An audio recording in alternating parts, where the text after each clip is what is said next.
Hello learners, कैसे हैं आप सब। आई होप आप सब अच्छे होंगे। शिक्षा एक नया सवेरा में आपका स्वागत है।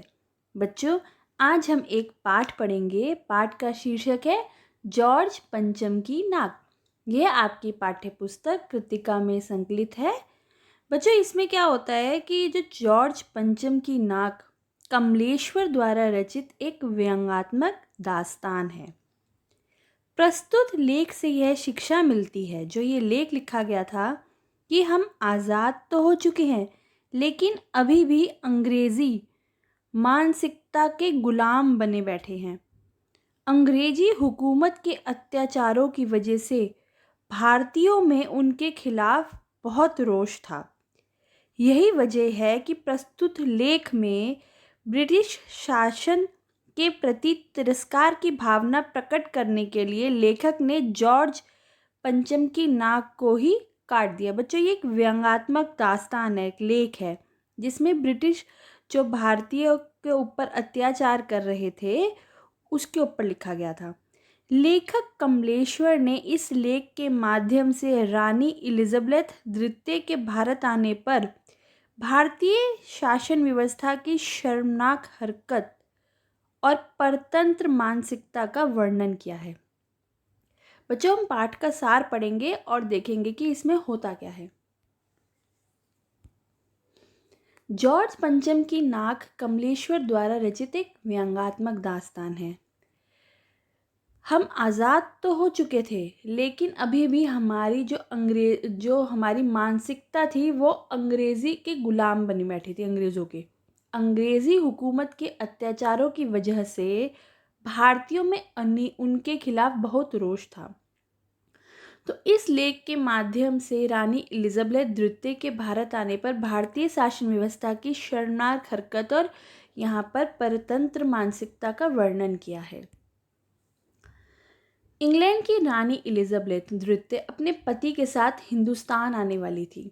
देश के तमाम अखबार इस शाही दौरे की खबरों से भरा जाने लगा था। रानी एलिजाबेथ का दर्जी परेशान था कि हिंदुस्तान, पाकिस्तान और नेपाल के दौरे पर रानी कब क्या पहनेंगी। उनका सेक्रेटरी और जासूस भी उनसे पहले ही दौरा करने वाले थे। फोटोग्राफों की फौज तैयार थी। रानी की जन्मपत्री, प्रिंस फिलिप के कारनामों के अतिरिक्त अखबारों में उनके नौकर, बावर्चियों, खानसामों, अंगरक्षकों और कुत्तों की तस्वीरें प्रमुखता से छापी जा रही थी। दिल्ली में शाही सवारी के आगमन की तैयारी चरम पर थी। सदा धूल मिट्टी से भरी रहने वाली सड़कें साफ हो चुकी थीं।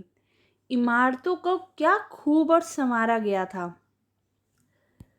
फिर अचानक भारतीय दृष्टिकोण से एक बहुत बड़ी मुश्किल सामने आ गई। नई दिल्ली में जॉर्ज पंचम की मूर्ति की नाक ही नहीं थी। अब वो दिल्ली का दौरा करेंगी तो वहाँ पे अपने लोगों की स्टैचू देखेंगी तो भाई उसमें तो नाक ही नहीं है। ये तो भाई बहुत बेकार बात हो गई। जॉर्ज पंचम की नाक के लिए किसी वक्त आंदोलन हुए थे। राजनीतिक पार्टियों ने प्रस्ताव तक पास किए थे जॉर्ज पंचम की नाक के लिए। अखबारों के पन्ने रंग गए थे।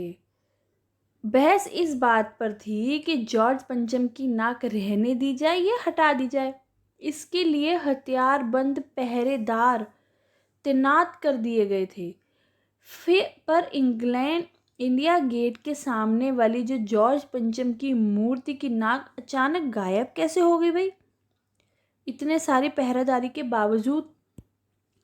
अब इंग्लैंड की महारानी भारत के दौरे पर आ रही थी और जॉर्ज पंचम की नाक ना हो तो ये भाई परेशानी का विषय तो था ही। देश की भलाई चाहने वालों की एक मीटिंग बुलाई गई जिसमें सभी इस बात से सहमत थे कि मूर्ति की नाक तो होनी ही चाहिए। यदि वह नाक न लगाई गई तो देश की नाक भी नहीं बचेगी। उच्च स्तर पर मशवरे के बाद यह तय किया गया कि किसी मूर्तिकार से मूर्ति की नाक लगवा दी जाए।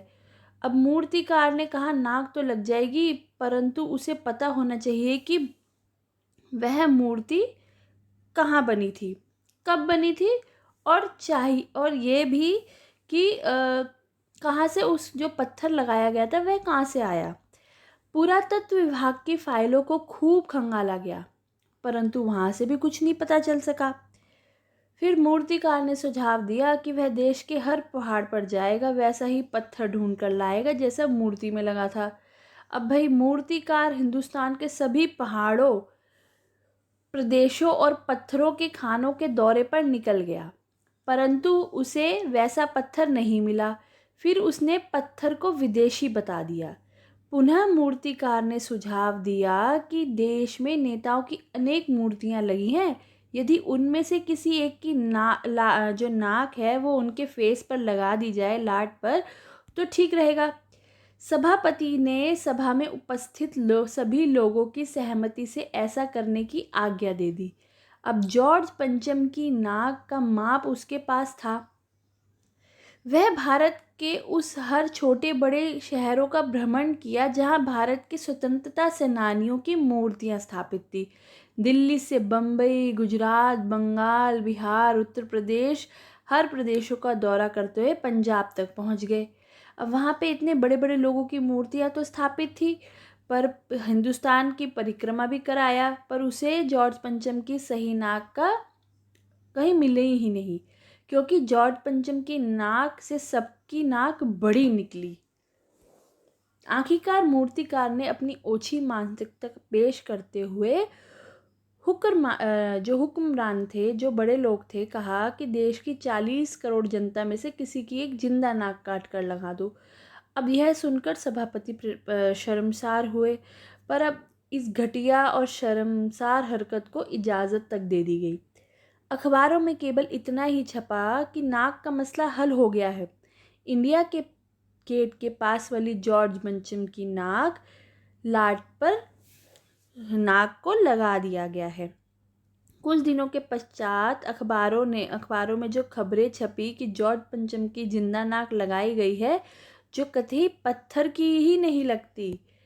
लेकिन उस दिन के अखबारों में एक बात गौर करने वाली यह थी कि उस दिन देश में कहीं भी किसी उद्घाटन की खबर तक नहीं छपी, किसी ने कोई फीता तक नहीं काटा, सार्वजनिक सभा तक नहीं हुई, कहीं भी किसी का अभिनंदन तक नहीं हुआ।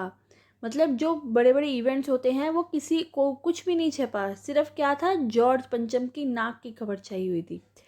किसी हवाई अड्डे या स्टेशन पर स्वागत समारोह तक नहीं हुआ, अखबार में किसी का ताज़ा चित्र तक नहीं छपा, सब अखबार खाली थे। पता नहीं ऐसा क्या हुआ, नाक तो सिर्फ एक चाहिए थी, वो भी किसी बुत के लिए। तो बच्चों, इसमें सरकारी तंत्र में जो जॉर्ज पंचम की नाक लगाने को लेकर यह जो चिंता और बदहवासी की यहाँ पर एक तस्वीर दिखाई गई है कि वह सिर्फ गुलाम मानसिकता को दर्शाती है कि भारतीयों ने अपनी नाक ऊंची नहीं रखी, उसने किसी विदेश की नाक ऊंची रखी। तो उसमें वो उसको लगता है कि भारतीयों को कि हमारी नाक भी ऊंची हो जाएगी, लेकिन हम तो गुलाम ही थे ना। तो वर्षों अंग्रेजी हुकूमत के हाथों हमने प्रताड़ना, शोषण, शहादत झेलने के बाद भी सरकारी तंत्र जो था अपनी स्वतंत्रता के मायने में नाकाम था, जो समझने में, वह आज भी मानसिक रूप से गुलाम ही है। तो बच्चे, जो जॉर्ज पंचम की नाक के लिए जो चिंतित है, जिसने न जाने कितने कहर ढाए, पूरी सरकारी अमला उसके अत्याचारों को याद ना करके उसके सम्मान में जुड़ जाता, जो सरकारी तंत्र था उस समय। यह महज सरकारी तंत्र की चाटुकारिता का परिणाम है। तो बच्चों, आई होप आपको ये पाठ का सार समझ में आया होगा।